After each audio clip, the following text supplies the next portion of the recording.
ভারত সরকারের সবচেয়ে বড় ভুল হলো বাংলাদেশের মানুষকে তারা শত্রু বানিয়ে ফেলেছে আওয়ামী লীগকে বন্ধু বানাতে গিয়ে। তারা জনগণের সাথে বন্ধুত্ব চায় না। এই ধরনের একটা দল যারা লুটপাট চোরের দল, চোরতন্ত্র প্রতিষ্ঠা করেছে বাংলাদেশে, তাদের সাথে তারা বন্ধুত্ব করতে গিয়েছে। অথচ ভারত আর Bangladesh we could have been good friends. আমরা যুদ্ধ করেছি, ৭১ সালে সাহায্য করেছে, আমি তো কৃতজ্ঞ সেই জন্যে। তারা নিজেদের ধান্দায় করেছে, চিরশত্রু পাকিস্তানকে ধ্বংস করার জন্য করেছে, সেটা তাদের হিসাব। বাট আমরা ওই মুহূর্তে রিলিফ পেয়েছি, অস্ত্রশস্ত্র পেয়েছি, যুদ্ধ করতে পেরেছি।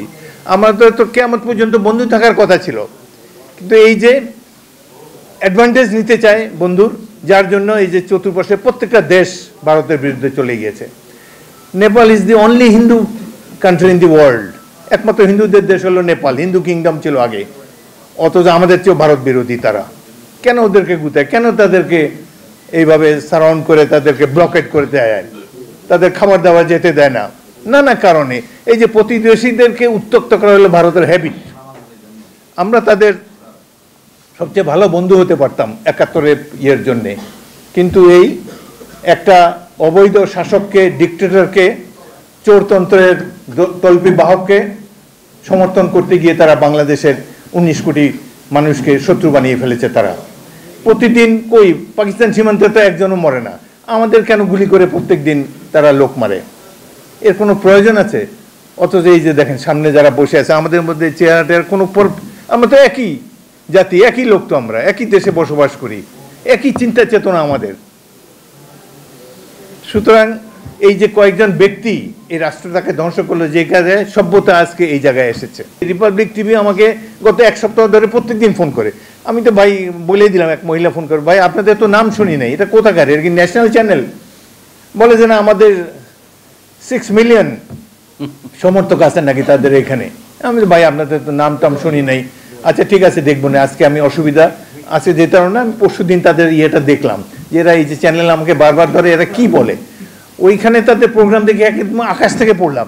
সেখানে প্রোগ্রামের অ্যাঙ্কর বলতেছে দেয়ার হ্যাজ বিন এ কু ইন বাংলাদেশ, অভ্যুত্থান হয়েছে এবং সেখানে মার্শাল ল জারি করা হয়েছে। আমি নিজের কানে শুনেছি পরশু দিন। ভারতীয় একটা টিভির অ্যাঙ্কর, ওয়েস্ট বেঙ্গলের টিভি বোধহয় রিপাবলিক, বলতেছে এটা সামরিক অভ্যুত্থান হয়েছে, বাংলাদেশে এখন মার্শাল ল চলছে।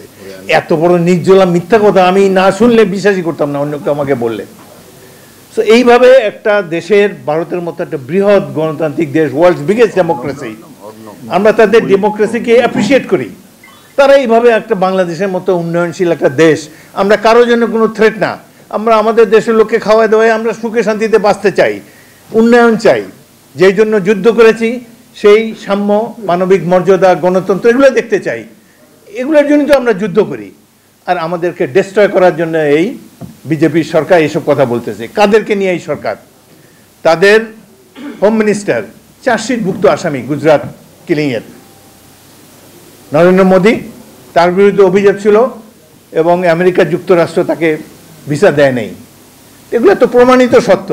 এরা যখন একটা ভারতের মতো একটা বিশাল জাতির নেতা হয়, তারা প্রতিবেশীর সাথে কি আচরণ করে বোঝাই যায়।